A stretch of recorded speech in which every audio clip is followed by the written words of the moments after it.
And the only way to scrap that is to win this case here in the court in Cape Town. And win we will. And those smaller parties like Bosa, XNSA, and Rice Mzansi, who voted with the ANC to increase VAT, they must take responsibility because they voted with the ANC to increase the VAT, and voters will punish them. And so we will win this case in the court, want ons veg nie vir die DA nie, ons veg vir die mense van Suid-Afrika.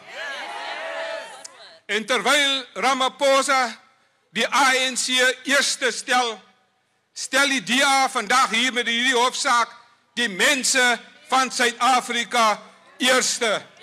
En ons is hier in hierdie hofsaak om te veg vir die mense van Suid-Afrika. En daarom vandag in hierdie hof gaan ons hofstukke hier bespreek, omdat ons ook gaan veg vir die grondwet van die Republiek van Suid-Afrika, want die ANC het ook met hulle planne die grondwet van Suid-Afrika geskend.